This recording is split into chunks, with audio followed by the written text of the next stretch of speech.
ബീഹാറിലെ ഗയയിൽ ഗോൾഡ്മാൻ എന്നറിയപ്പെടുന്ന 26-കാരനായ വ്യവസായി ഇന്ദ്രജീത് കുമാർ സ്വർണ്ണാഭരണങ്ങൾ വാങ്ങുന്ന നടപടികൾ താൽക്കാലികമായി നിർത്തിവെച്ചു. വിദേശത്തുനിന്നും വില കൂടിയ സ്വർണം ഇറക്കുമതി ചെയ്യുന്നത് ഒഴിവാക്കണമെന്ന പ്രധാനമന്ത്രി നരേന്ദ്രമോദിയുടെ അഭ്യർത്ഥനയെ പൂർണ്ണമായി പിന്തുണച്ചുകൊണ്ടാണ് ഇദ്ദേഹം തന്റെ തീരുമാനമെടുത്തത്.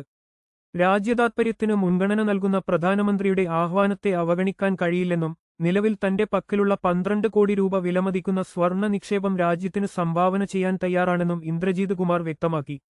ഗയയിലെ മുരാർപൂർ കാളിസ്ഥാൻ ഗോൾബഗീച്ച് സ്വദേശിയായ ഇദ്ദേഹം നിത്യവും 1 കിലോഗ്രാമിലധികം സ്വർണ്ണാഭരണങ്ങൾ അണിഞ്ഞാണ് പൊതുവേദികളിൽ പ്രത്യക്ഷപ്പെടാറുള്ളത്. പ്രശസ്ത ഗായകൻ ബപ്പി ലാഹിരിയുടെ ശൈലിയാണ് കനത്ത സ്വർണ്ണാഭരണങ്ങൾ ധരിക്കാൻ തനിക്ക് പ്രചോദനമായതെന്ന് അദ്ദേഹം പറയുന്നു.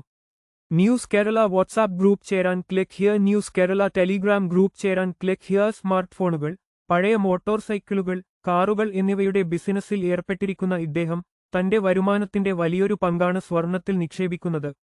ഇദ്ദേഹം കൃത്യമായി നികുതിയും ജിഎസ്ടിയും ഒടുക്കുന്നുണ്ടെന്ന് പിതാവ് ദൽജീത് കുമാർ സാക്ഷ്യപ്പെടുത്തി. മുൻകാലങ്ങളിൽ പ്രതിമാസം 1.5 ലക്ഷം മുതൽ 2 ലക്ഷം രൂപ വരെ സ്വർണം വാങ്ങാറുണ്ടായിരുന്ന ഇദ്ദേഹം ഈ വർഷം ഏപ്രിലിലാണ് അവസാനമായി സ്വർണം വാങ്ങിയത്. കഴിഞ്ഞ മെയ് മാസത്തിൽ സ്വർണ്ണ പർച്ചേസുകൾ പൂർണ്ണമായും ഒഴിവാക്കി. 1.